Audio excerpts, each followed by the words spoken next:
Voy a cerrar acá. ¿Se está compartiendo la ventana?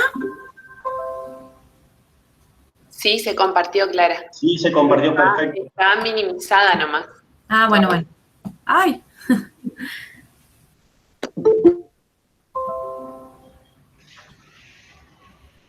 ¿Ahí? No se ve en pantalla completa, pero se ve bien. Si vos querés empezar. Bueno, Ya está grabando ya. perfecto. Si se ve bien, empezamos. Bueno, hoy vamos a dar el punto 3 y 12 de la bolilla que nos quedó pendiente la clase pasada, de noción de la relación laboral, caducidad, privilegios y estatutos. Hoy vamos a ver los privilegios de los créditos laborales, cobros en los procesos de falencia del empleador, pronto pago, verificación del crédito, etcétera, que es el punto 3 de la unidad 12. Acá, algo para dejar en claro, que vamos a ver un poquito paralelo a la ley de concursos y quiebras, porque sabemos que esto tiene que ver con cuestiones que ocurren en otros procesos, como vimos la clase pasada, que hablábamos de qué pasaba con los créditos que quedaban pendientes en las transferencias de los inmuebles, por ejemplo, de los establecimientos, por ejemplo, cuando había créditos de los trabajadores. Sabíamos que esto se trabaja en un proceso paralelo, un procedimiento que ha tenido muchas modificaciones, incluso modificaciones dentro de la propia ley de contrato de trabajo. Ahora bien, hecho un paréntesis de esto, ¿qué nos dice la ley de contrato de trabajo de los privilegios de los créditos laborales? En el artículo 261 de la ley de contrato de trabajo, que nos habla de los privilegios, y en su capítulo 1 hace especial referencia de la preferencia de los créditos laborales. El artículo 261 de la ley de contrato de trabajo nos dice que el trabajador tendrá derecho a ser pagado con preferencia a otros acreedores del empleador por los créditos que resulten del contrato de trabajo conforme a lo que se dispone en el presente título que se encuentra dentro de la ley de contrato de trabajo a partir del artículo 261. Y acá yo les hice dos puntitos aparte para dejar bien en claro una cuestión. En este apartado se inicia la parte de protección del crédito del trabajador frente a los acreedores del empleador. ¿Esto qué quiere decir? Que si el empleador tiene deudas que son de sus acreedores a la espera del cobro, y también tiene deudas con el propio trabajador a raíz de los contratos de trabajo, ya sea por sueldo, por alguna indemnización, por otros conceptos que le esté adeudando, ese trabajador va a ser también acreedor del empleador. ¿Y qué pasa con el crédito de ese trabajador? ¿Cómo protege la ley de contrato de trabajo a este trabajador frente a las deudas que el empleador tiene sobre este? Es decir, cómo el trabajador se encuentra protegido frente al crédito que tiene, ¿sí?, como acreedor del empleador, frente al resto de los acreedores que pueda llegar a tener el empleador, es decir, acreedores que no sean trabajadores, otras deudas que pueda llegar a tener el empleador en un proceso concursal, ¿no?, en un proceso de quiebra. Este apartado, desde a partir del artículo 261 de la Ley de Contrato de Trabajo, que nos habla de los privilegios, determina el sentido protectorio y hace eco en el mandato constitucional que todos ya conocemos, que encontramos en el artículo 14 bis de la Constitución Nacional, de la protección del trabajo en todas las formas. Esto para que tengan una noción, porque como vamos a ir viendo un poquito lo que es la ley de contrato, la ley de concursos y quiebra y la ley de contrato de trabajo en paralelo, para que vean el porqué, ¿sí? Acuérdense que la ley de contrato de trabajo dice que el trabajador tiene derecho a que se le paguen las deudas, por supuesto, los créditos que emerjan, con preferencia a otros acreedores del empleador. Por eso se habla de los privilegios. ¿Y qué tipo de preferencias? Eso ya lo vamos a ver también. Y una cosa que quiero dejar en claro acá al inicio de la clase, por las dudas que después se tengan que retirar, es que no se olviden que estos créditos tienen carácter alimentario, los créditos laborales.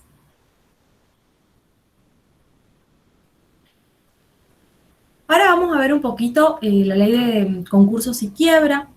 cuando nos habla cuestiones que tengan que ver con créditos de los trabajadores.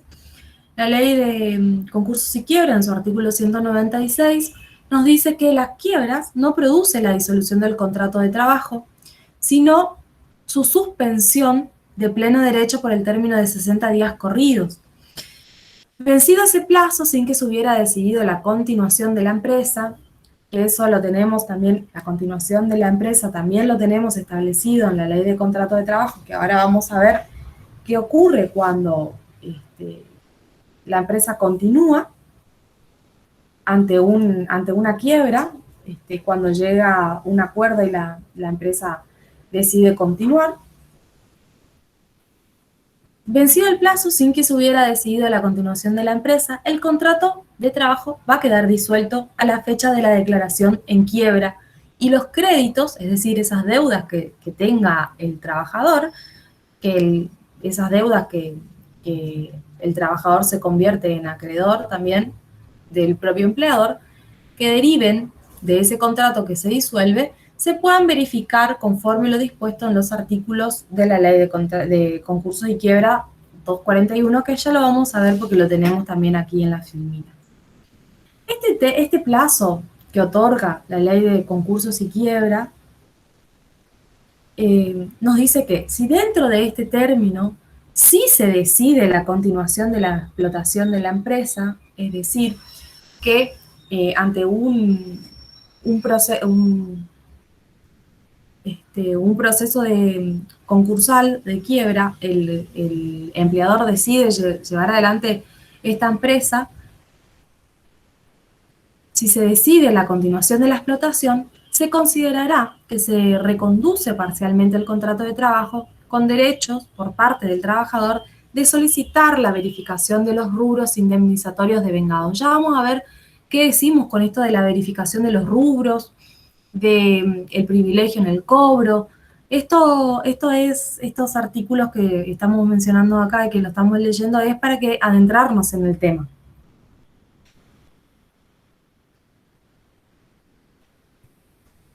Nos dice también la filmina que los que se devenguen durante el periodo de continuación de la explotación se adicionarán a estos, aun cuando no se reinicie efectivamente la labor de los pendientes que tienen derecho a percibir sus saberes.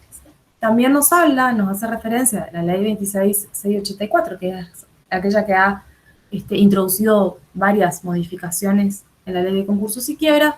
Nos dice que en casos de la continuidad de la explotación se haga cargo de una cooperativa, no sería de aplicación el párrafo anterior de este artículo. Vamos a continuar mirando el articulado de la ley de concurso de quiebra para poder compararlo con la ley de contrato de trabajo, que es la que nos trae acá a conciliación, a poder evaluar con profundidad cada uno de los artículos de la ley de contrato de trabajo en cuanto a los privilegios, las preferencias, qué pasa en caso de acuerdos conciliatorios, qué pasa en cuestiones de sucesores del trabajador. Tenemos varios puntos que hay que tener en cuenta en este punto y por eso es muy importante. Y además estamos acotados de tiempo, ya viendo que también Guido tiene que dar estatutos especiales. Bueno, vamos a continuar porque tenemos que ver a qué hacemos referencia cuando hablamos de los privilegios en los créditos, en el cobro de los procesos, qué es el pronto pago y la verificación. Vamos a saltear un poquito la ley el artículo 197 de la ley de concursos de quiebra para volver enseguida. Y nos vamos a adentrar en el artículo 241 de la ley de concursos y quiebra y en paralelo el artículo 268 de la ley de contrato de trabajo. Trato de ser pausado porque estamos hablando de dos normas a la vez para que no se confundan, digamos. El artículo 268 de la ley de contrato de trabajo nos habla de los privilegios. ¿sí? Los privilegios tenemos privilegios generales y privilegios especiales. Yo invertí el rol acá para hablar primero de los privilegios especiales y en la próxima de los privilegios en generales. ¿Por qué? Porque la ley de contrato de trabajo nos dice, a través del artículo 268, que regula en este artículo los privilegios especiales, ¿sí? Los distingue así de los privilegios generales, que son aquellos que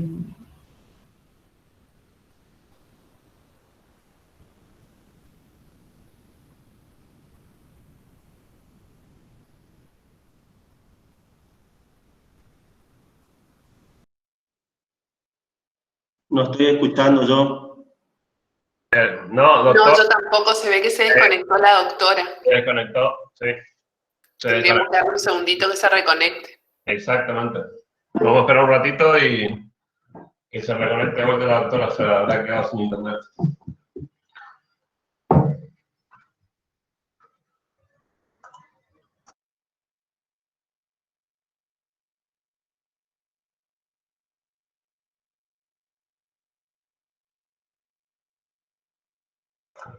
La voy a llamar, esperen un ratito.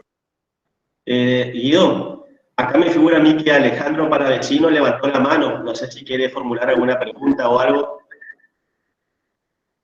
La estoy llamando a Clara, pero a ver. Ahí bajó la mano. Vaya. No, acá en el chat de preguntas no hay nada.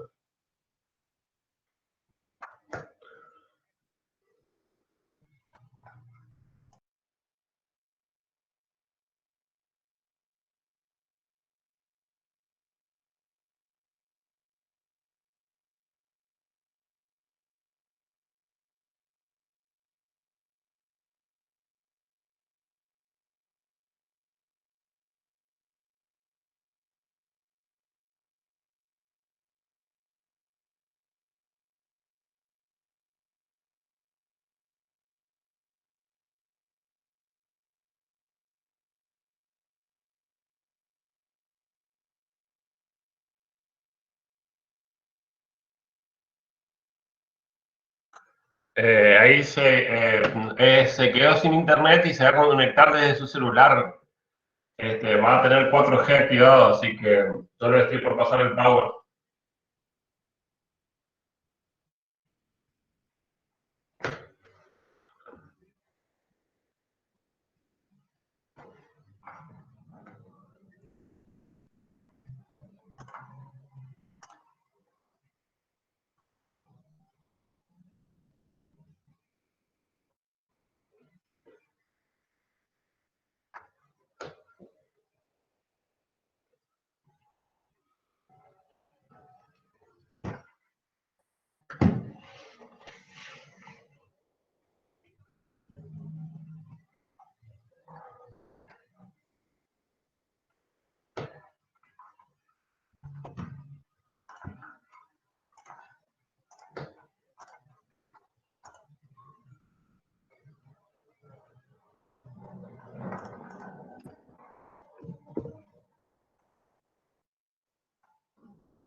Eh,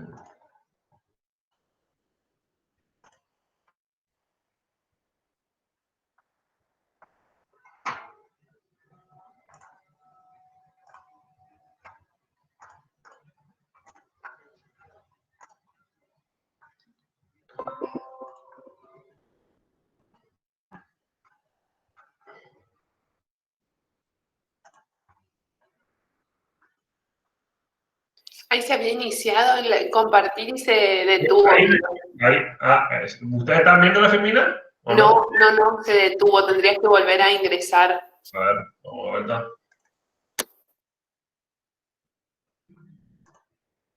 ¿Ahí se ve? Ahí sí, ahí sí. Bueno, vamos.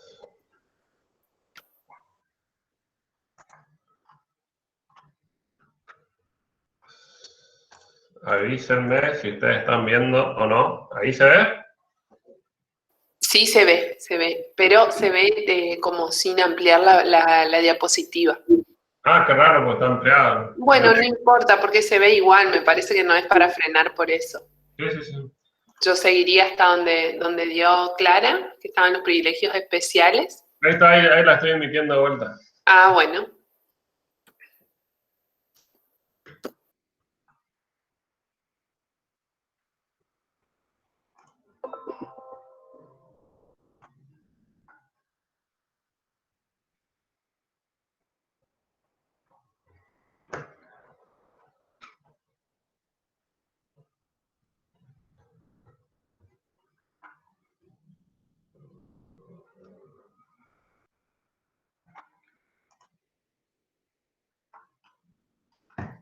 Hola, ¿ahí me escuchan? Sí, ahora sí.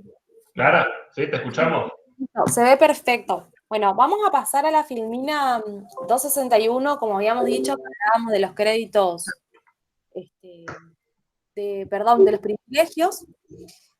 Y recordemos que tiene que ver cuando el empleador, por algún motivo, se encuentra en algún proceso concursal y tenga cómo va a tener que responder frente a las deudas que tenga con el trabajador y cuáles van a ser las posibilidades que tenga el trabajador frente a sus créditos laborales para que se le paguen las deudas que tiene en referencia a otros acreedores del empleador. Y el trabajador va a tener un privilegio especial, que lo encontramos en el artículo 268 de la Ley de Contrato de Trabajo, que regula el privilegio especial, que nos dice que los créditos por remuneraciones debidos al trabajador por 6 meses y los provenientes de indemnizaciones por accidente de trabajo, antigüedad o despido, falta de preaviso y fondo de desempleo van a gozar de privilegio especial sobre otros, ¿sí? Como mercaderías, materias primas, maquinarias, que integren el establecimiento donde se haya prestado sus servicios o que sirvan para la explotación que aquel forma parte. Eso nos dice el artículo 268 en la primera parte de su párrafo y después continúa diciendo: el mismo privilegio recae sobre el precio del fondo de comercio, el dinero, títulos de créditos o depósitos en cuentas bancarias o de otro tipo que sea directo resultado o de la explotación, salvo que hubiesen sido recibidos a nombre y por cuenta de terceros. Las cosas introducidas en el establecimiento o explotación o existentes en él no estarán afectadas al privilegio. Si por su naturaleza, destino, objeto del establecimiento de explotación o por cualquier otra circunstancia, se demostrare que fuesen útiles, salvo que estuviesen permanentemente destinadas al funcionamiento del establecimiento de explotaciones efectuadas, las mercaderías dadas en consignación. Disculpa, Clara, avísame cuando paso de Firmina, no. No sé si lo estás viendo. Yo te aviso porque no la estamos repitiendo. Bueno. No estamos yendo textual a la filmina porque las filminas son una guía para los chicos. Dale. ¿Sí? Este artículo 268 que habíamos dicho regula los privilegios especiales para distinguir de otros, que son los generales, que debe reconocerse porque recaen, ya sea sobre un bien o un conjunto determinado de bienes de la propiedad del empleador. El trabajador, sí, tiene privilegios. Ya vamos a ver los privilegios generales. En el artículo 246 de la Ley de Concursos y Quiebra, en paralelo, el artículo 273 de la Ley de Contrato de Trabajo, hubiera hecho cuadro, yo ahora que me estoy dando cuenta, nos habla de los privilegios generales de los créditos. Acuérdense que los créditos son aquellas deudas que tiene el trabajador para ser cobradas. Los créditos laborales, cuando hablamos de créditos laborales, son aquellos conceptos que tiene el trabajador para ser cobrado y se convierten en créditos laborales porque tienen una preferencia, tienen carácter alimentario, y ahora vamos a ver, ya después de esto, de ver los privilegios generales que dice la norma, vamos a ver bien su concepto. El artículo 273, Guido, pasame la filmina, No. La número 25 sería esa.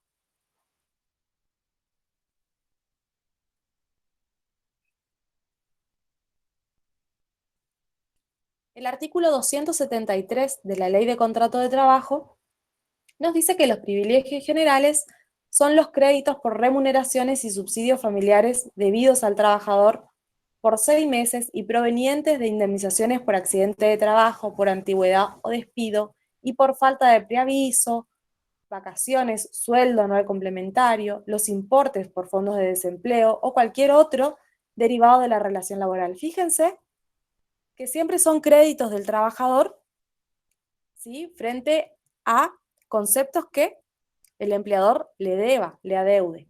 En algunos casos remuneraciones, en otros subsidios familiares, y otros conceptos que deriven de la relación laboral.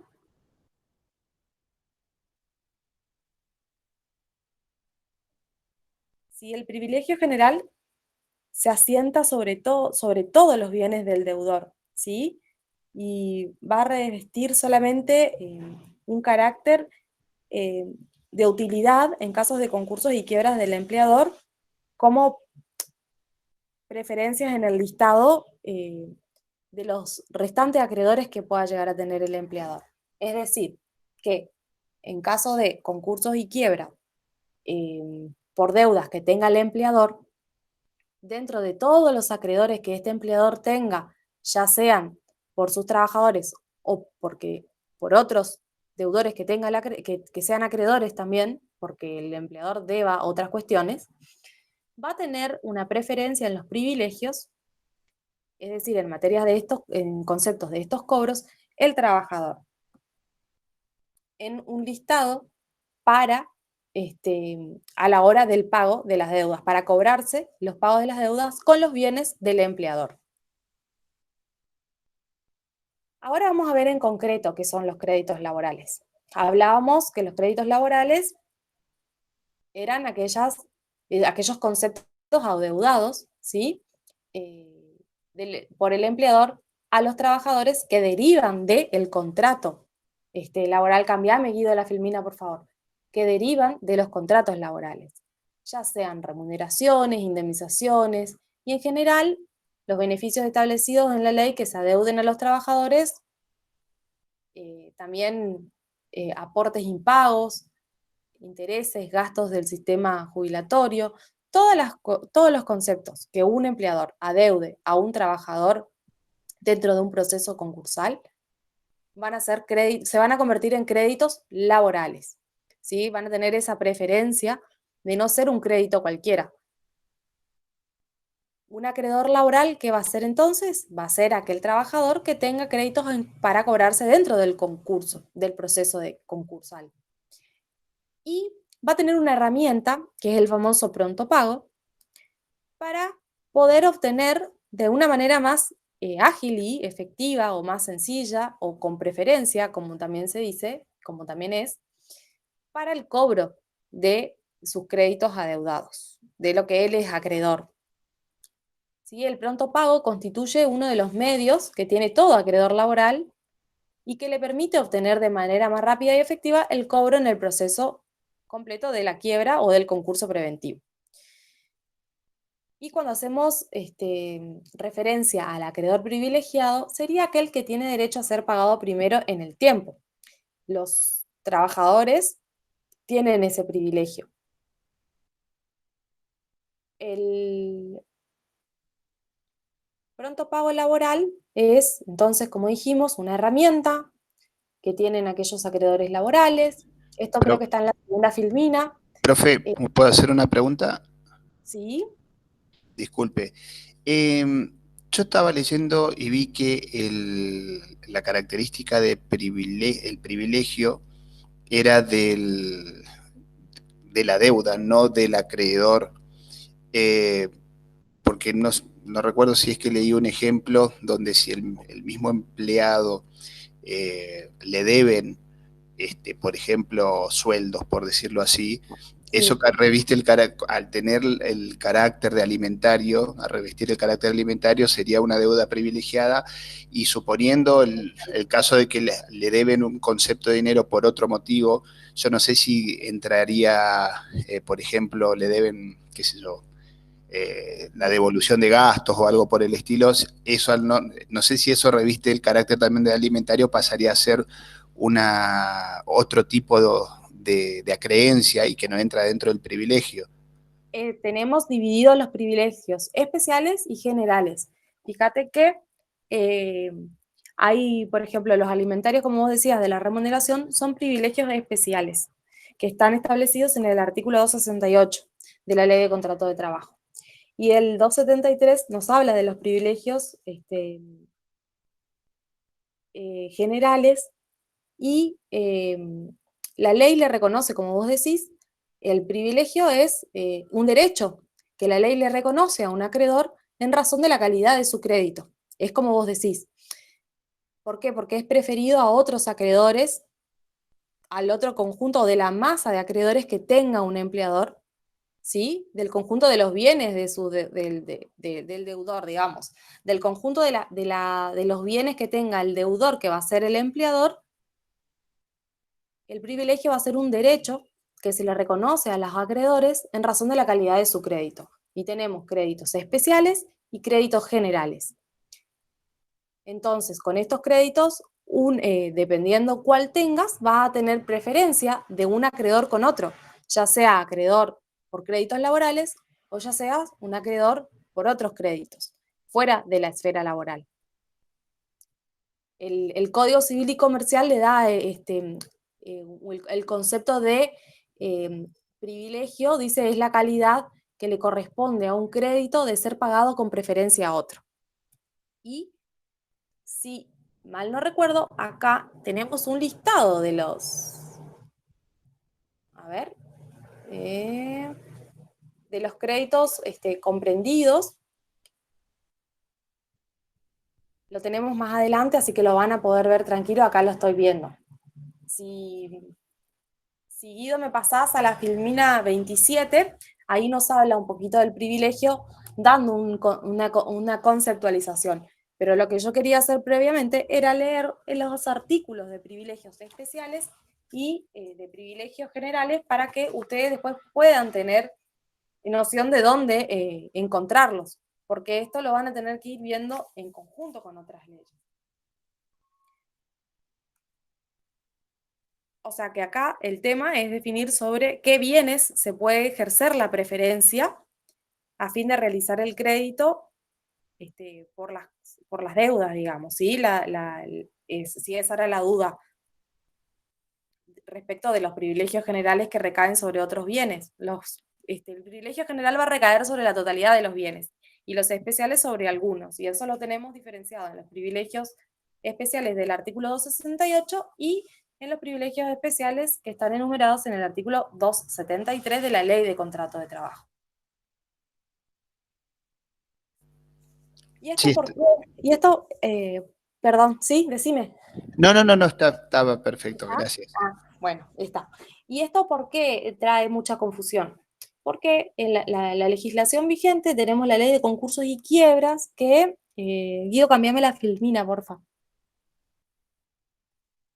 Sí, legislación vigente. Tenemos modificaciones que se introdujeron a la Ley de Concursos y Quiebra, que introdujo también varias modificaciones en la Ley de Derecho del Trabajo. A punto que se entiende en los especialistas en la materia y jurisprudencia, entienden que se realizaron unas reformas encubiertas a la Ley de Contrato de Trabajo, dicen. Esto es lo que está en grisolía, chicos, cuando lo lean, es extraído de ahí. Según ellos, entienden que esto se trata de una reforma laboral que se insertó en la Ley de Concurso de Quiebra porque trajo varias modificaciones. Se derogaron varios artículos de la Ley de Contrato de Trabajo, como los que acá mencionamos, 264, 265, 266, que tienen que ver, por ejemplo, con los derechos al pronto pago que quedaron derogados, o el 265 que tiene que ver con el fuero de atracción, que también quedó derogado, que ahora lo vamos a ver también al finalizar la filmina. Regulándolos en el régimen no lo quedó derogado porque se regula en otro espacio, en otro régimen, que queda regulado en el artículo 16, en los casos de concursos preventivos, y en el artículo 183 para los supuestos de quiebra. Esta reforma a la ley de concursos y quiebras, que son todas las modificaciones que se introdujeron a través de la ley 26086. Entonces, cuando se habla de la ley 26086, es la que introdujo varias modificaciones y modificó estos institutos del pronto pago y del fuero de atracción, incorporando otros artículos a la ley de concursos y quiebras, como el 14, el 16, el 21, el 56, el 72, y varios que ahora vamos a ver de manera generalizada.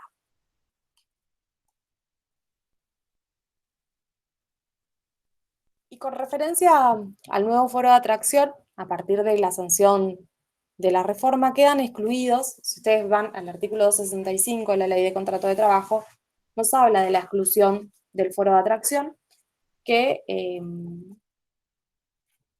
quedan excluidos los procesos de conocimiento en el trámite y los juicios laborales, salvo, porque acá tienen una posibilidad, que el actor opte por suspender el procedimiento y verificar el crédito conforme lo dispuesto en los artículos 32 y concordantes, tramitando el juicio ante el juez laboral, ante el acreedor, que deberá concurrir al tribunal concursal a solicitar incoar su verificación del crédito de manera incidental, y nos dice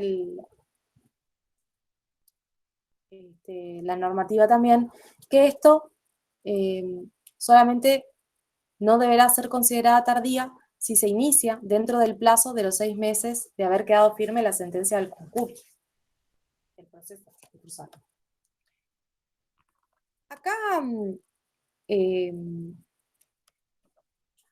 hay que ver bien el nuevo régimen y la vuelta al juez laboral, porque en la actualidad las causas laborales se encuentran excluidas del fuero de atracción en virtud de esta ley 26086 que comentábamos que había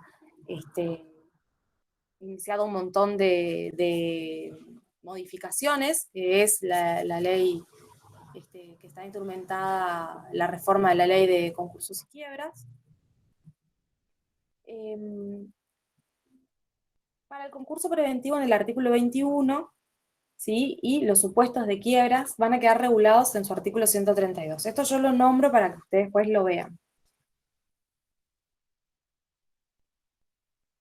En el concurso preventivo nos dice que a partir de la publicación de los edictos de la apertura de los concursos preventivos, se va a producir la suspensión del trámite de los juicios de contenido patrimonial contra el concursado por causa o título anterior a su presentación y radicación en el juzgado del concurso.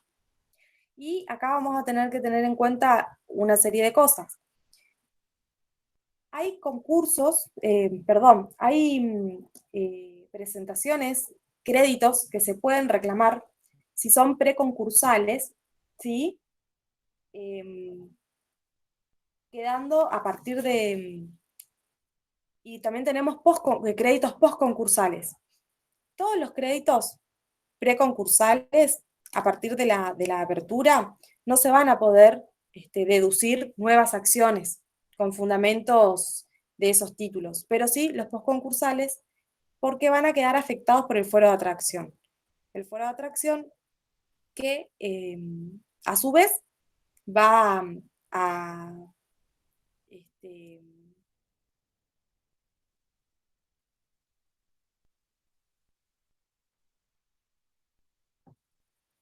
a entender que quedarán excluidos del foro de atracción, salvo que el actor opte por suspender el procedimiento de verificación de su crédito, que lo teníamos acá marcado en la filmina anterior, cuando hablábamos de lo que dispone el artículo 32 y concordantes.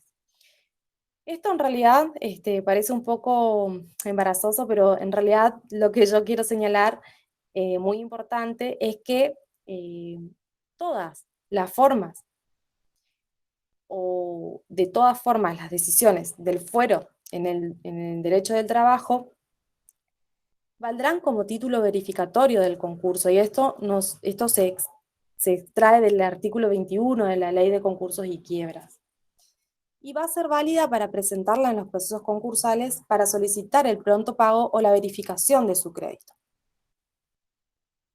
por todas las vías admitidas en el proceso de concursos y quiebras, que están en la Ley de Concursos y Quiebras.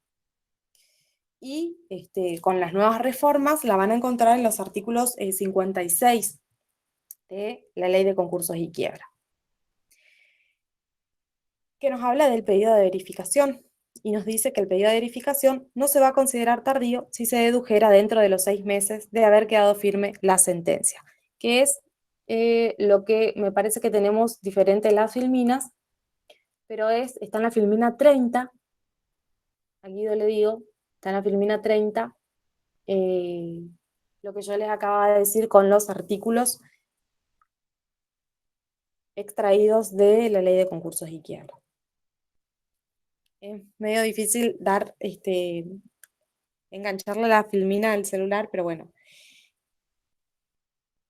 En cuanto a la quiebra del empleador, también se introdujeron modificaciones en el artículo 132, a través de esta ley 2686 que modifica, ¿no?, la Ley de Concursos y Quiebra, porque exceptúa del foro de atracción a los casos indicados en los que estábamos viendo recién, del artículo 21, bajo el régimen que prevé en este artículo, que nos dice que los procesos de conocimiento en trámite y los juicios laborales, salvo que el actor opte por suspender el procedimiento y verificar su crédito conforme lo dispuesto en el artículo 32 de esta ley y sus concordantes. Y después, el inciso 3 dice que los procesos en los que el concursado sea parte del litisconsorcio pasivo necesario. Y después continúa diciendo otras cuestiones el articulado, que yo los invito a leer, porque nos habla de establece que en esos casos los juicios van a proseguir ante el tribunal de su radicación originaria o ante el que resulte competente si se trata de acciones laborales nuevas. Y el síndico que se designa en los procesos va a ser parte necesaria en esos bienes, ¿sí? Esto lo tenemos en el artículo 132 de la Ley de Contrato de Trabajo. De la Ley de Concursos y Quiebra. Después, cuando hablamos del régimen del pronto pago, que lo tenemos en el artículo 266 de la Ley de Contrato de Trabajo, que queda excluido también, queda derogado, perdón, el artículo 266 que estaba establecido en la Ley de Contrato de Trabajo. El régimen del pronto pago está en la filmina 32, Guido, yo no sé cuál me estás pasando. Respecto al pronto pago, se continúa considerando estrictamente como una autorización de pago, y esto no va a requerir que se verifique el crédito o la procedencia del crédito en una sentencia previa.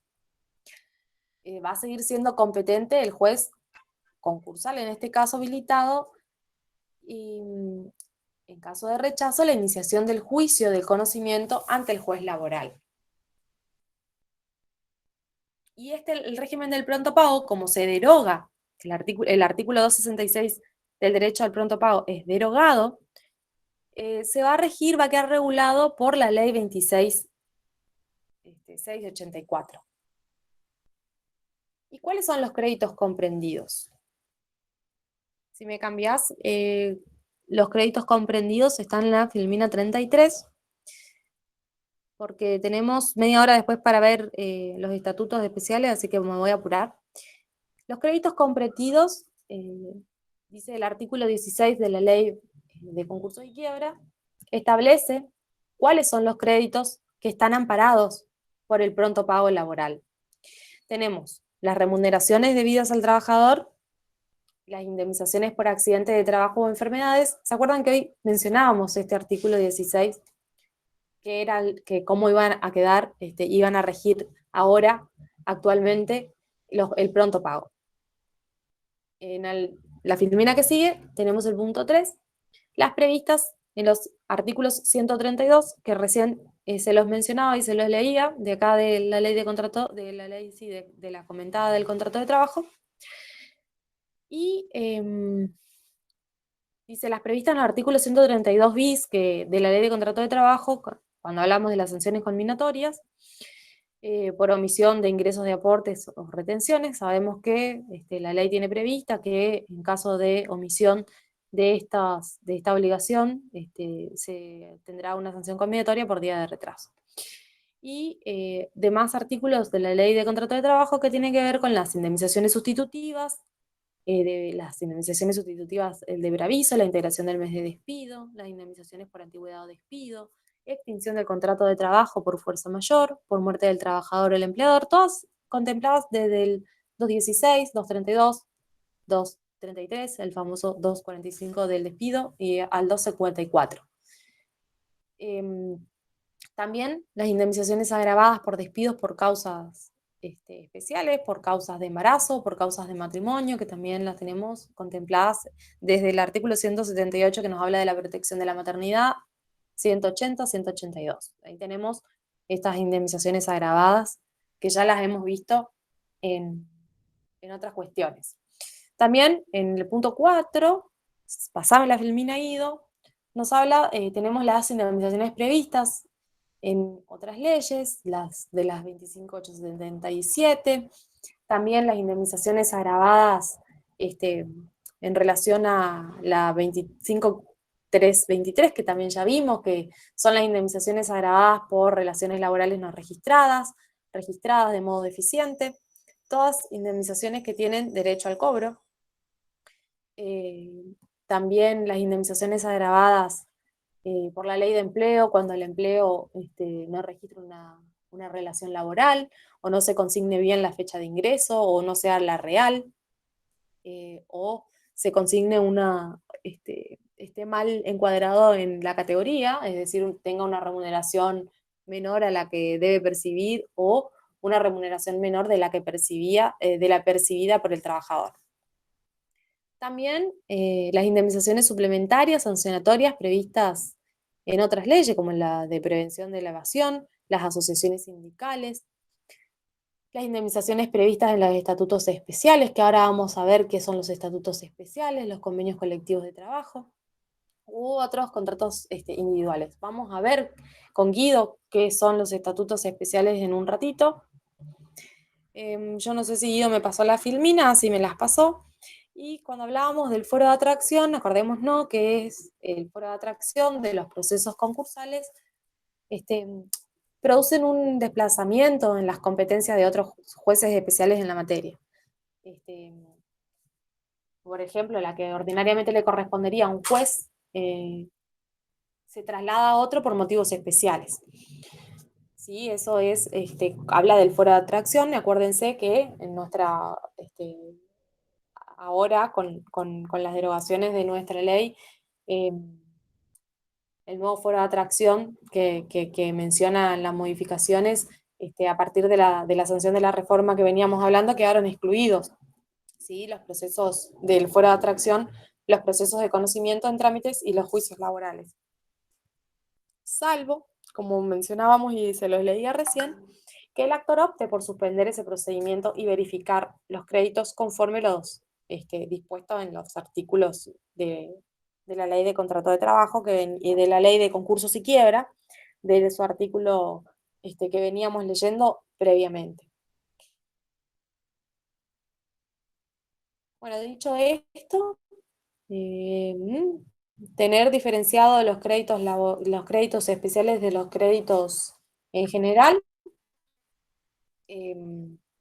tener presente los privilegios y cuál es la importancia en la protección del crédito del crédito del trabajador frente a los acreedores del empleador, entender de las preferencias que se tienen que dar, que las tenemos contempladas, no solamente en la ley de concursos y quiebras, sino en la ley de contrato de trabajo, en los artículos 273 y 268, que nos habla de los privilegios especiales y los privilegios generales.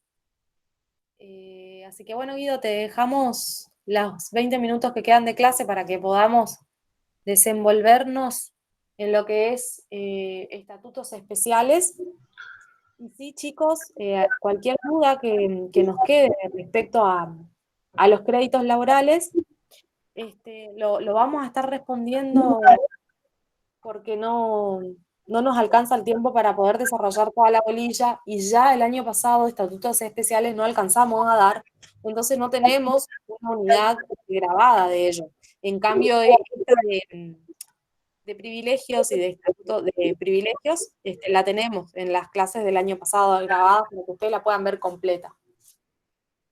Bueno, alumnos, seguimos con estatutos. Si no tienen preguntas, más preguntas para hacer, seguimos con estatutos especiales. El último punto de la bolilla 12 sería.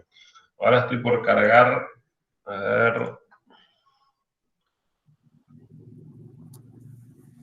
¿Cuándo cargará?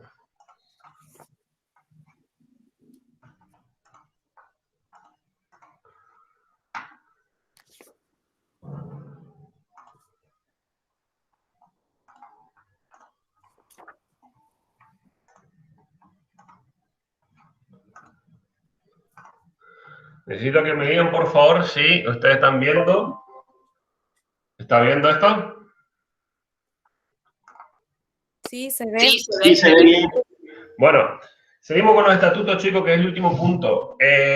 Como bien saben, los estatutos profesionales son leyes que se ocupan primordialmente del personal de determinada actividad, arte u oficio.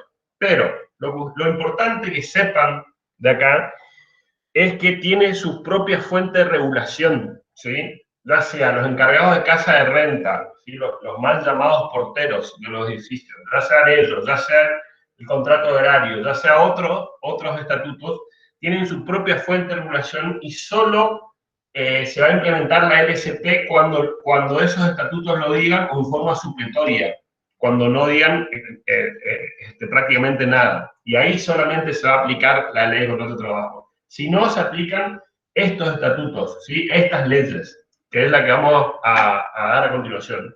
Yo traté de sistematizar lo más que pude para que ustedes vean las diferencias, por ejemplo, en el periodo de prueba, por ejemplo, en los derechos y obligaciones que tienen las partes, por ejemplo, en las remuneraciones, en los descansos inferiados, enfermedades y accidentes culpables.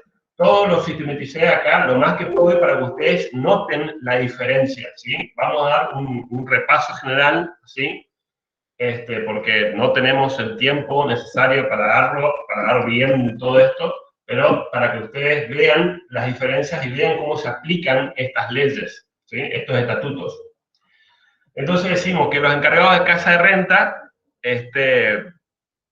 son los obreros, por supuesto, o las personas o empresas que realizan de forma habitual y continua las tareas de cuidado, vigilancia y demás servicios accesorios en edificios destinados a la renta. Y también, por supuesto, comprenden a los ayudantes, asesoristas y peones. Todo esto se saca de la ley 12.981, ¿sí? El estatuto del personal de encargados de casa de renta, ¿sí? Acá se le da la definición, que es la que yo les dije recién, que es la persona que trabaja en forma habitual y exclusiva desempeñando tareas de vigilancia, cuidado y servicios accesorios, ¿sí? Por cuenta del propietario o usufructuario de un inmueble. Pero es más bien para que sepan una definición y para que entiendan de qué estamos hablando, ¿sí?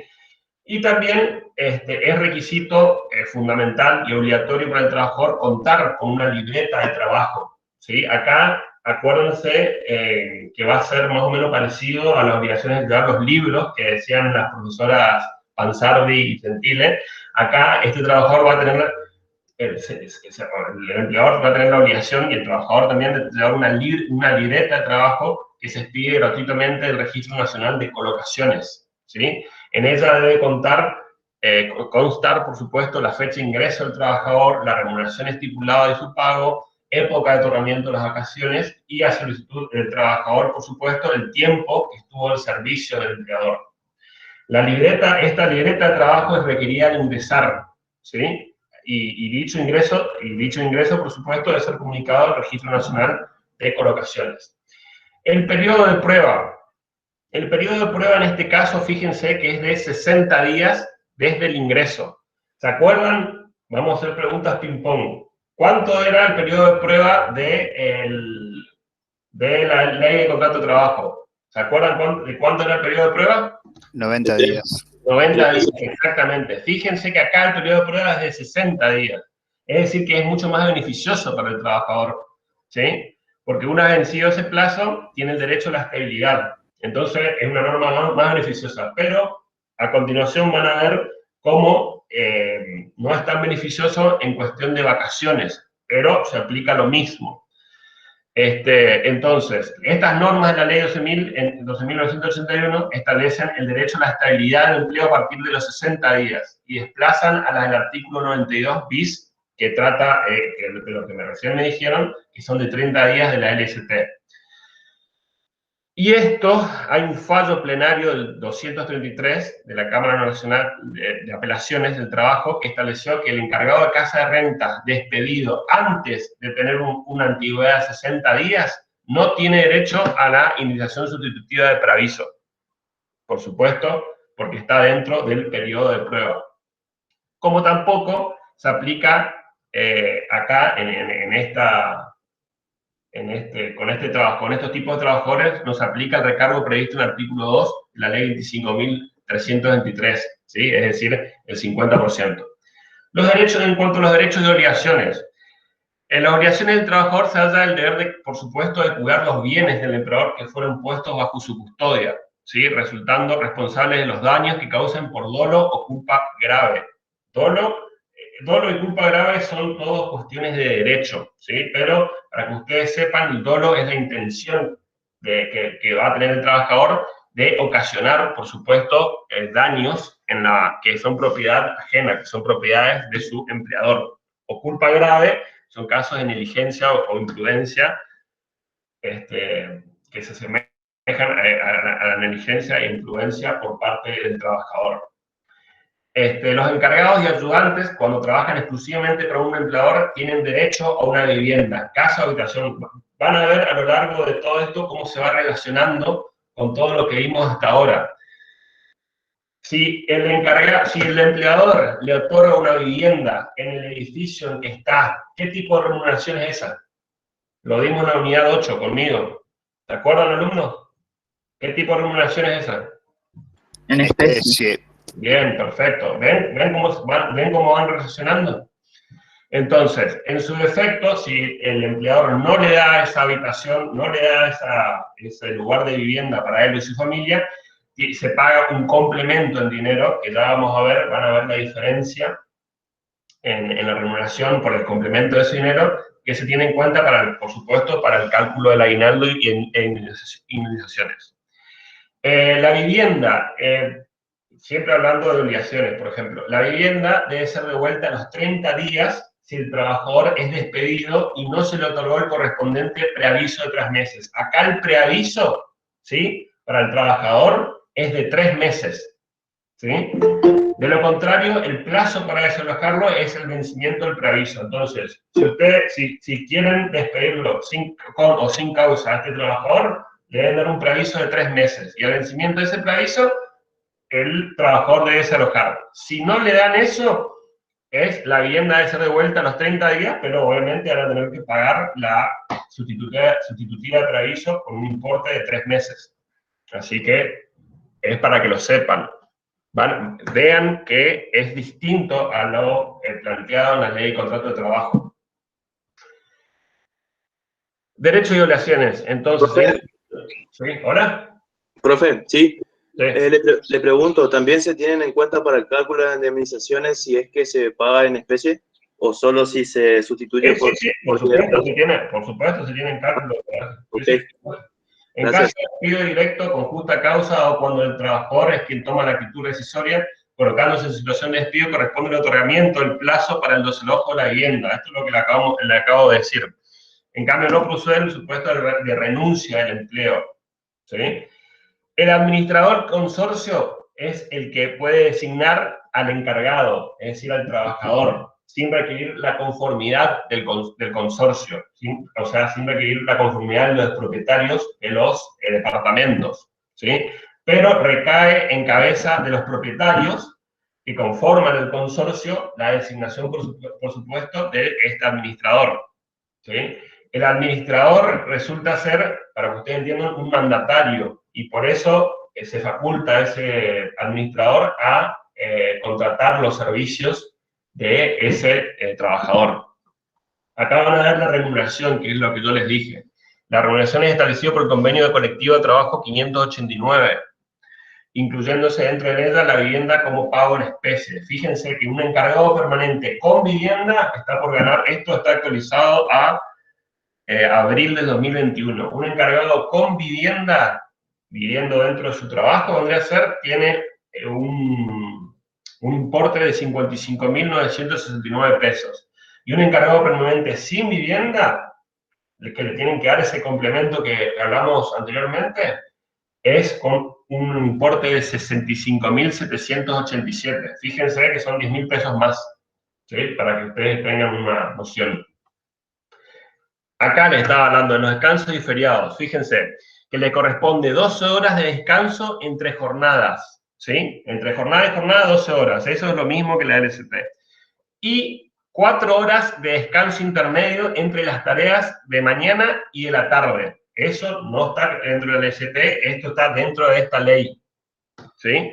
Eso implica el cumplimiento de jornadas de 8 horas de trabajo. Eso es igual que la LST. Fuera del horario que acabamos de hablar, deben atender los servicios esenciales, si su labor, por supuesto, termina antes de las 21. Y solo en caso de urgencia puede interrumpirse ese descanso nocturno, ¿sí? Pero tienen que ser verdadera urgencia. Si no, van a proceder, por supuesto. ¿Qué va a proceder? ¿Qué va a proceder, alumnos? Si no, horas extras. Exactamente. ¿Ven cómo se va relacionando con todo? Entonces, se le debe otorgar un descanso semanal de 35 horas, desde las 3 horas del día sábado hasta las 24 del domingo. Eso es exactamente en el LST. Ahora, vean las vacaciones. Menor de 5 años de antigüedad, en este caso es igual que la LST, las cuestiones de estos días, o sea, menor de estos años. Menor de 5 años de antigüedad, mayor a 5 años, pero que no exceda de 10, mayor de 10 años y menor de 20 y superior a 20. Pero los días, en este caso, son menores que lo que otorgan la LST. Pero como esto tiene una regulación propia, se aplica esto y no la LST. ¿Sí? Entonces, menor a 5 años tenemos que tienen derecho a descansar 12 días. Después, 20 días. Después, si tienen de 10 y menos de 20 años, 24 días. Y finalmente, 28 días. Para que ustedes vean y no se confundan con la ley de contrato de trabajo. En cuanto a las enfermedades y accidentes inculpables, es lo mismo con cuanto a los plazos de licencia remunerado. Antigüedad menor de 5 años son 3 meses. ¿Se acuerdan lo que era el plazo de licencia remunerado en cuanto a los accidentes y enfermedades inculpables? Eso también lo vimos en la unidad 8. Esos son los plazos pagos que tienen que tener los trabajadores si tienen una enfermedad o accidente inculpable, es decir, que no tenga relación alguna con su trabajo, ¿sí? Entonces, ellos sí tienen menor de 5 años, 3 meses, y mayor a 5 años, 6 meses, ¿sí? Vencido ese término, se le debe conservar el empleo por 1 año, igual a lo que dice la LST, ¿sí? Conserva el derecho a seguir ocupando, pero acá hay una variante que van a ver porque se relaciona con una causal de despido que es propia de esta ley, ¿sí? Y acá dice que conserva el derecho a seguir ocupando la vivienda durante esos plazos. Ahí perfecto. Salvo, acá empieza, salvo que padezca una enfermedad infecto-contagiosa, ¿sí? ¿sí? En cuyo caso percibirá el equivalente en dinero o será alojado en otro sitio a cargo del empleador. Esta enfermedad infectocontagiosa van a ver que es una de las causales de despido del trabajador. Y al disponer que es una causal de cesantía, la enfermedad infectocontagiosa crónica, que constituye un peligro para los inquilinos de la casa, se coloca al trabajador en una situación de desamparo cuando padece al mismo tiempo una incapacidad laboral parcial o absoluta como consecuencia de esa enfermedad inculpable. Por lo tanto, y esto es opinión, por supuesto, jurisprudencial y doctrinaria. Por lo tanto, no es mi opinión, ¿sí? Por lo tanto, el régimen aplicable debería ser la de la LST, ¿sí? Por resultar una norma más favorable para el trabajador. Y lo mismo pasa con las enfermedades de accidentes profesionales. Resulta aplicable, por supuesto, la ley de riesgo de trabajo, ¿sí? Para el tema de preavisos y extinción del contrato, las únicas causas de despido están enumeradas en el artículo 5 de la ley 12.981. La ley 12.981, acuérdense, que es esta ley, ¿sí? La ley de los encargados de casa de renta, ¿sí? Entonces, en cuanto dispone, entonces el artículo 5 dispone que cesan, ¿sí?, en su cargo por condena judicial por delitos de acción pública o delitos de acción privada contra el empleador o sus inquilinos.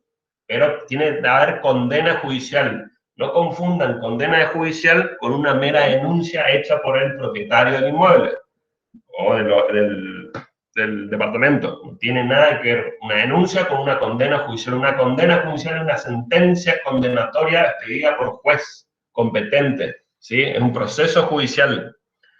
En segundo lugar, abandono de servicio. Eso es una causal también prevista en la LST, ¿sí? Inasistencias o desobediencias reiteradas e injustificadas a sus deberes. Después, la tercera causal es la que yo les había dicho con anterioridad, que se relaciona con enfermedades y accidentes inculpables, que es una enfermedad contagiosa crónica que constituye un peligro para los inquilinos de la casa. Por supuesto que en esta causal, previo pago de las indemnizaciones correspondientes. Y por último tenemos los daños causados, que es lo que habíamos relatado con anterioridad, que son los daños causados a los intereses del principal por dolo o culpa grave del empleado o incumplimiento reiterado. Las indemnizaciones por despido incausado es de 1 mes de sueldo sin tope por cada año o fracción de antigüedad en el empleo, ¿sí? Y el preaviso, acá cambia, no es el mismo que la LST, tiene un plazo especial de 3 meses, y ya lo habíamos dicho y ya lo había comentado, lo cual implica el pago de 3 sueldos en concepto de indemnización sustitutiva de preaviso. ¿Ven cómo hay pequeñas variaciones y pequeñas diferencias? Después seguimos los viajantes de comercio. Con esto van a ver que hay similitudes con lo que también vimos en la unidad 8, que se relacionan con las comisiones. ¿Se acuerdan que habíamos visto las clases de remuneraciones, remuneración por comisión? Ya se van a ir dando cuenta, ¿sí? Entonces, este concepto también lo habíamos dicho. Estos son, por ejemplo de viajantes de comercio son las personas que venden medicamentos a los médicos o a los odontólogos, ¿sí? Esos entrarían dentro de esto, dentro de los viajantes de comercio. Entonces, incluye esta norma aquellos cuya actividad habitual, siempre fíjense que hay una habitualidad en todo esto, es actuar en representación de uno o más comerciantes o industriales concertando negocios. ¿Se acuerdan de que hablamos qué significa concertar negocios? Concertar negocios significa perfeccionarlo, ¿sí? Bajo las instrucciones, por supuesto, del empleador. Obviamente mediante una remuneración. Incluye tanto al viajante como a otros trabajadores que realizan tareas similares, como los productores de publicidad, de seguro y de ahorro. En cuanto a la relación de dependencia, estos son los requisitos para que exista una relación de dependencia con respecto a los viajantes de comercio, ¿sí? Que realice ventas a nombre o por cuenta de quien representa, que venda de acuerdo con los precios y bajo condiciones establecidas de su representado. Todo esto lo habíamos Espere que estoy agregando uno que se está conectando. Todo esto vimos ya en la unidad 8 con respecto a la comisión, ¿sí? Que perciba como retribución sueldo, viático. ¿Se acuerdan lo que era sueldo, viático? Todo esto lo vimos, comisión o cualquier otro tipo de remuneración. Que la actividad del viajante la desempeñe en forma habitual y personal. Que la prestación de servicios, estas son pautas que se les da para que se determine que efectivamente hay una relación de dependencia. Que el riesgo de las operaciones estaba a cargo del empleador. Esta enumeración que ofrece esta ley, por supuesto, no es taxativa, sino meramente enunciativa. Puede configurar otras notas para rever este carácter y para que se note que hay una debida relación de dependencia en caso de, por supuesto, registración en negro. Obligaciones de dar libro, artículo 10 de la ley 14.546. Fíjense que esto es muy parecido a lo dado por las doctoras Gentile y Pansardi. Fíjense que tienen la obligación el nombre, apellido y fecha de ingreso del viajante, el sueldo, viático y porcentaje que percibe en concepto de comisión y toda otra remuneración, la zona asignada, acuérdense que los que cobran por comisión tienen una zona asignada, y esos son los viajantes también de comercio, tienen una zona asignada. Acuérdense que esto se relaciona con las comisiones directas e indirectas, ¿sí? Las notas de venta entregadas o remitidas por orden cronológico, todo tienen que estar asentado en estos libros, estableciendo el monto de la comisión de vengada, así como también las que corresponden por comisiones indirectas. Te hago una pregunta. ¿Qué son las comisiones indirectas? ¿Alguien me puede contestar eso? ¿Se acuerdan? Las ventas realizadas a clientes de la cartera del viajante en forma directa por el fabricante. Exactamente, muy bien. Bueno, esas notas deben conservarse, por supuesto, por el plazo de prescripción, que es de 5 años. ¿Sí? ¿Se acuerdan que la clase pasada vimos qué significa prescripción y qué significa caducidad? Esto hay el plazo de prescripción, que es de 5 años. Fíjense que este 5 años es un plazo más extendido, por eso es prescripción, ¿sí? Y tenemos licencias y vacaciones. El régimen de licencias y vacaciones aplicables acá deriva todo, en caso de licencia y vacaciones, a la ley de contrato de trabajo, ¿sí? Sin embargo, cuando el trabajador debe viajar por cuestiones laborales, y esto es lo que cambia acá, tendrá derecho al finalizar la gira, ¿sí? Que se puede extender por días, ¿sí? Pero al finalizar la gira tendrá derecho a 1 día y medio de descanso por semana de viaje realizado. ¿Entienden? Y eso es lo que varía y esa es la nota caracterizante en caso de licencia de vacaciones de este estatuto, ¿sí? Asimismo, el convenio colectivo 308 de 1975 establece licencias especiales. Estas son las licencias especiales que me parece que las dio la doctora Tazú, que fíjense que son iguales o muy parecidas, que son para la atención del cónyuge, padres e hijos enfermos hasta 30 días, sin goce de sueldo, por mudanza 1 día, fallecimiento de abuelos, padres políticos, hijos políticos, hermanos del cónyuge 1 día, para personal femenino 1 día al mes. ¿Sí? También concede licencias 10 días al año para hacer uso de capacitación, conforme al convenio colectivo de trabajo. En cuanto al despido, con o sin causa, el viajante que tenga, y esto es otra vez una nota que caracteriza este tipo de actividad, es que cuando el viajante tenga una antigüedad superior a 1 año, le corresponde la percepción de una indemnización que se llama por clientela, ¿sí? Cuyo monto es el 25% de la indemnización por antigüedad, ¿sí? Y ese porcentaje de 25% también está referido a las indemnizaciones por antigüedad, y si era el caso, por supuesto, a la sustitutiva de preaviso y en los haberes de integración, si no fueron abonados, por supuesto. Con relación al trabajo agrario, me estoy quedando sin tiempo, pero lo voy a dar bien rápido. Con relación al trabajo agrario, tenemos el concepto que cualquiera sea de forma o solución, siempre una persona física se obliga a realizar actos, ejecutar obras o prestar servicios en el ámbito rural. Esto es importante, ¿sí? Ámbito rural, por eso es trabajo agrario. mediante el pago de una remuneración a favor de otra y bajo su dependencia, ¿sí? Persiguiera o sea, el empleador, fines de lucro o no, para la realización de tareas propias de la actividad agraria. Las fuentes de regulación son estas. En primer lugar, por supuesto, la presente ley, o sea, el presente estatuto, que es la ley 26.727. En segundo lugar, viene la ley de contrato de trabajo, que será aplicación supletoria, por supuesto. En tercer lugar, los convenios colectivos y acuerdos.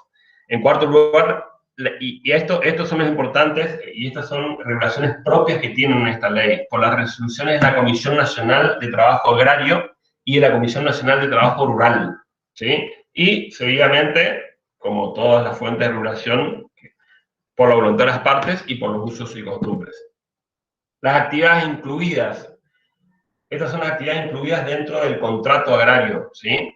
Siempre que, o por supuesto, que no se realicen en establecimientos industriales. Si se realizan en establecimientos industriales ya no corre esta ley, ¿sí? Pero corre esta ley aún cuando se desarrollen en centros urbanos. Entonces, son las siguientes tareas para ser incluidas dentro de esta ley. La manipulación y almacenamiento de cereales, oleaginosos, legumbres, hortalizas, semillas u otros frutos o productos agrarios. La que se prestaron en ferias y remates de hacienda. El empaque de frutos y productos agrarios propios. Las modalidades contractuales.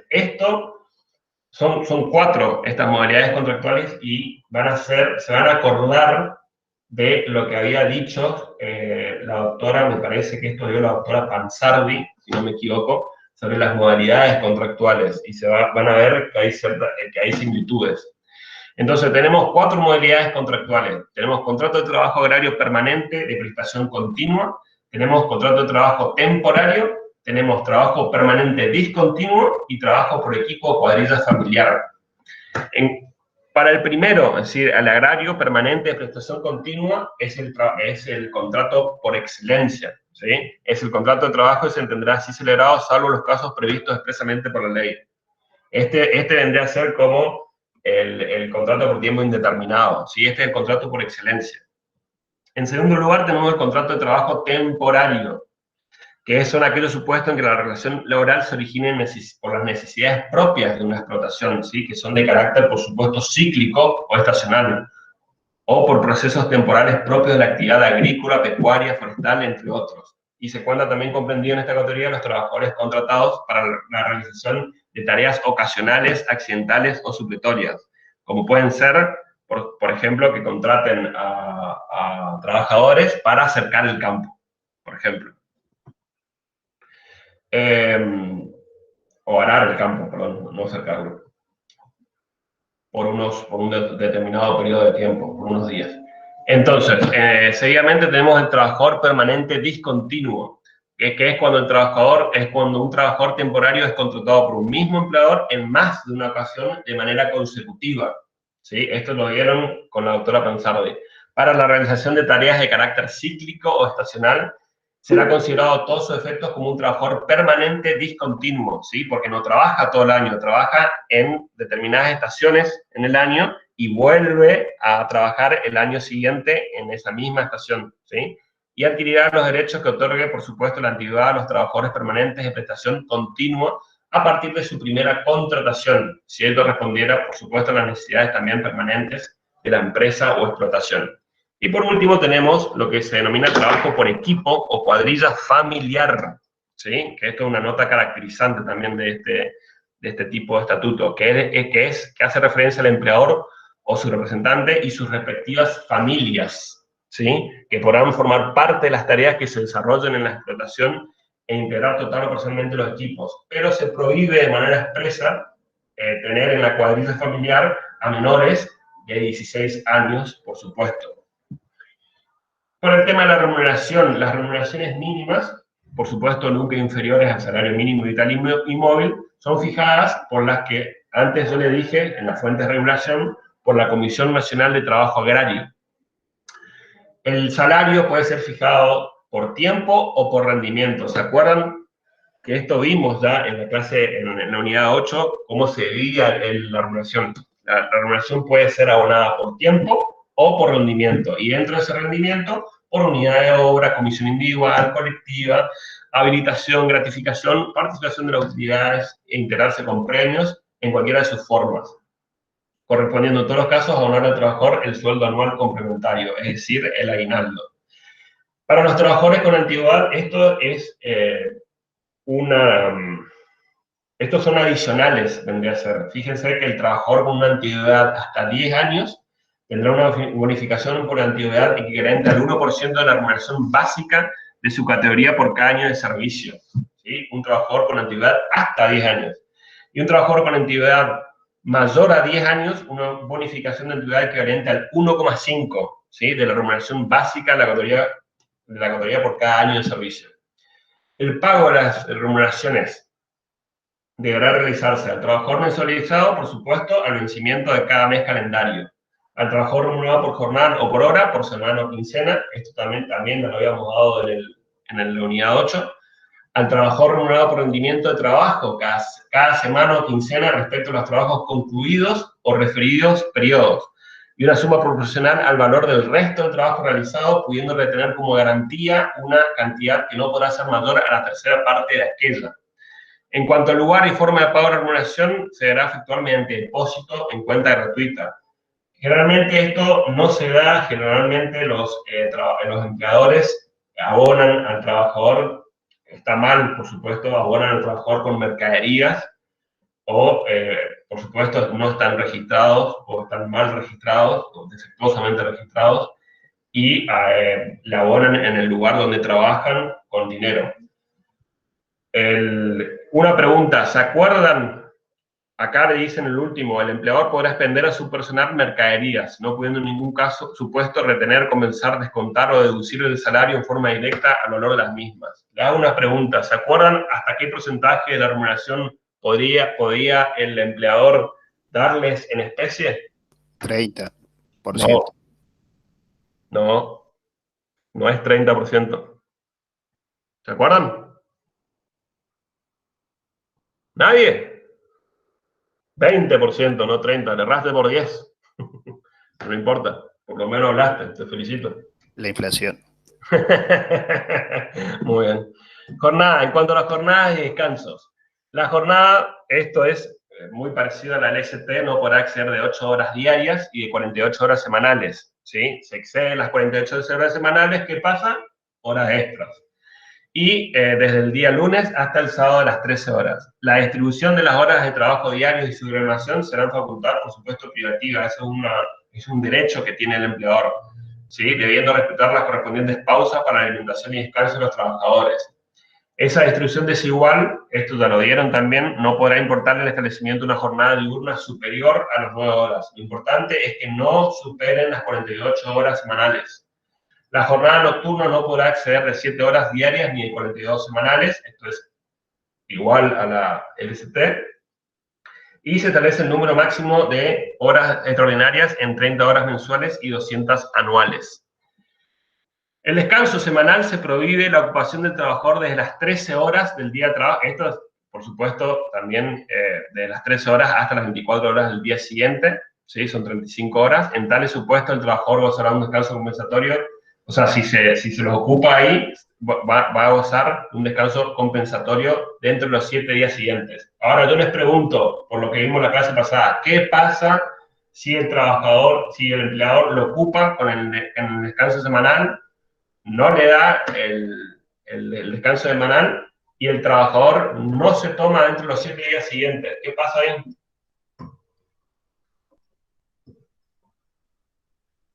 Alumnos, vamos, respondan, que se va la hora. ¿Qué pasa ahí? Pierde el derecho. Pierde el derecho, claro, pero... Caduca.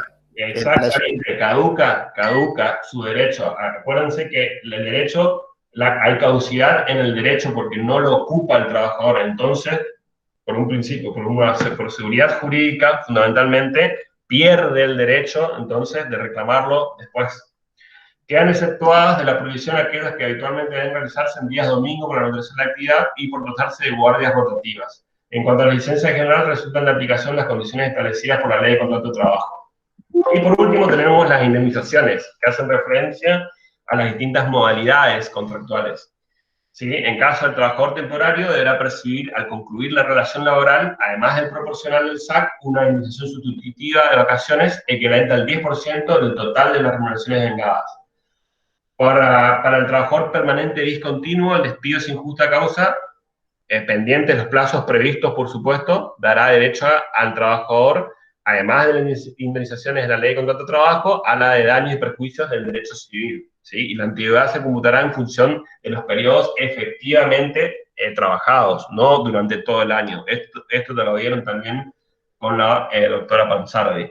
Y el trabajador permanente en ningún caso podrá percibir como indemnización por antigüedad o despido un importe inferior a 2 meses de sueldo, tomando como base la mejor remuneración mensual normal y habitual de vengada durante el último año o durante el tiempo de prestación de servicios, si fuera menor.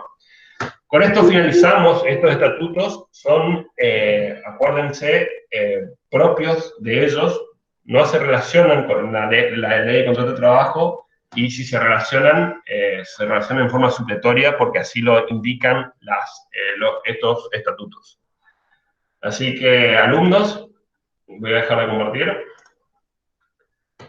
Esto es todo y, bueno, no sé si tienen alguna pregunta y si no, nos veremos el miércoles.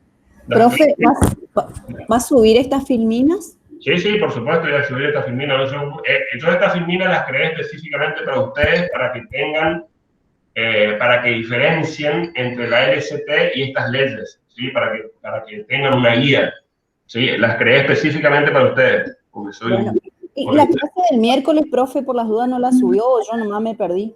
¿Cómo? ¿La clase del miércoles la subió al grupo?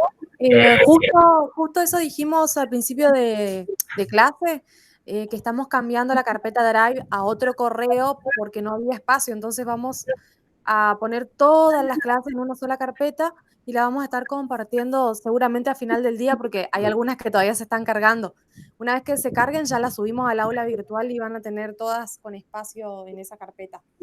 Y también decirle que están a disposición las clases del año pasado, porque en algunas clases aquí hemos sido muy acotados para que puedan verlas, las del año pasado también. Exactamente. No sé si Julián o las doctoras tienen algo que decir, o si no, las finalizamos todo. No sé. No, para mí es suficiente, Guido. Perfecto todo. Sí, Bueno. para mí también es así. Bueno, entonces nos vemos miércoles, alumnos. Que tengan un buen día. Una buena tarde. Muchas gracias.